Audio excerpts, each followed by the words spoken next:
Clique. Mettre en public. Bon, on fait un truc, on sort, on fait quelque chose. Allez, au revoir. Tiens, publier, tiens ça. Ah merde, le compte à rebours. Ah non, je peux pas là. Je peux pas mec, il y a la vidéo qui sort, je peux pas sortir ce soir. Tu rafraîchis la page.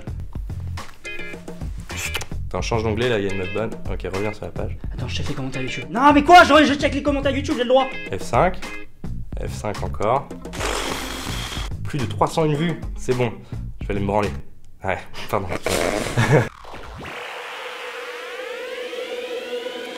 Honnêtement, quand j'écris des sketchs ou quand j'écris des trucs, je me dis jamais que je fais une vidéo web. On n'a pas de recette, on veut toujours faire, quand on écrit des sketchs, on écrit toujours ce qui nous fait marrer et surtout vraiment dans le but de faire marrer l'autre en fait. Ce que je me dis c'est que ce qui va me faire rire, si je le fais bien et si je le montre bien, si je l'exprime bien, c'est censé faire rire tout le monde, enfin du moins c'est censé faire rire les gens qui partagent cette opinion et qui sont qui comprennent ce que je dis. Le vrai secret, c'est de pas savoir et d'essayer quand même.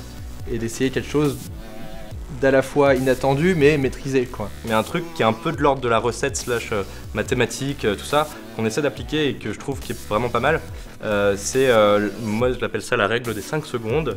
C'est une fois que sur ton montage Final Cut, c'est quand tu fais play, quand t'as mis tes vidéos tout au début, c'est qu'à 5 secondes il doit se passer un truc. Voilà. Ici, il doit se passer un truc, tu vois. La vraie clé sur internet, je pense que c'est de faire une vidéo que tu as envie de voir, mais que tu ne peux pas voir parce qu'elle n'existe pas encore. Nous on veut parler de choses qui sont vraies, et vu qu'on a cette liberté que tu nous donnes, et ben on le fait, donc on l'exploite. On a envie de traiter de sujets dont personne ne parle, et qui sont, voilà, mais que les gens connaissent. Le seul truc que je peux conseiller, c'est de rester authentique.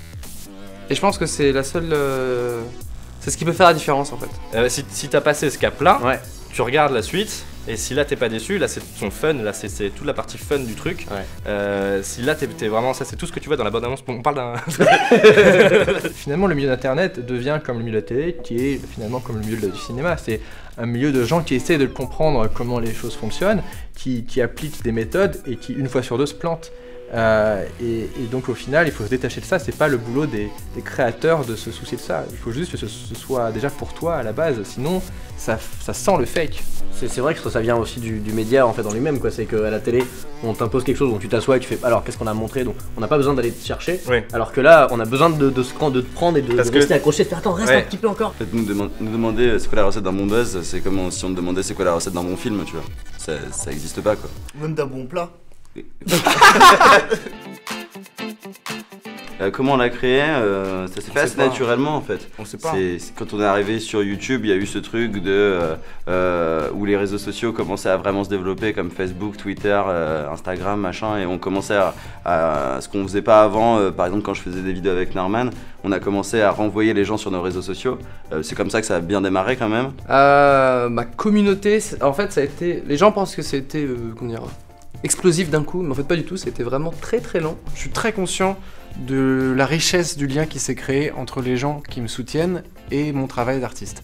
Ça c'est quelque chose qui est même fondamental, que je chéris. Je leur parle très très souvent, je fais des tweetcams ou éventuellement des hangouts sur YouTube du coup. Et effectivement il y a une partie de la communauté qui vient et là c'est vraiment un échange assez sympa et du coup je me suis fait des potes parmi les gens qui me followaient. Je pense que c'est Nerd qui a créé ma communauté, parce que quand on a fait Nerd, on a parlé à une génération, on a parlé aux geeks, à ceux qui n'arrivaient pas à se faire des filles, à ceux qui jouaient à la console, et ils sont reconnus là-dedans. Bah, nous en tout cas on est assez contents de cette communauté qui s'est créée autour de Suricat parce qu'on les a habitués à jamais faire la même chose en fait.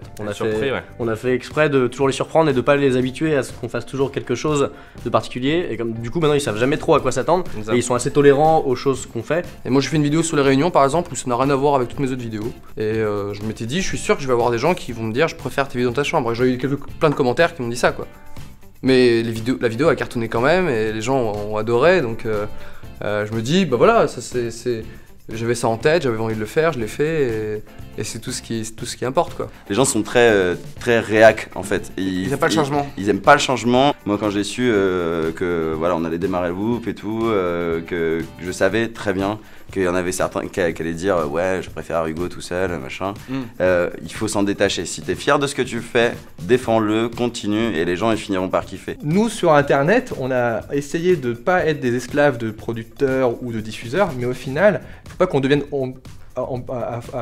sur le long terme les esclaves de notre public. C'est ce que je fais artistiquement qui maintient en vie ce réseau.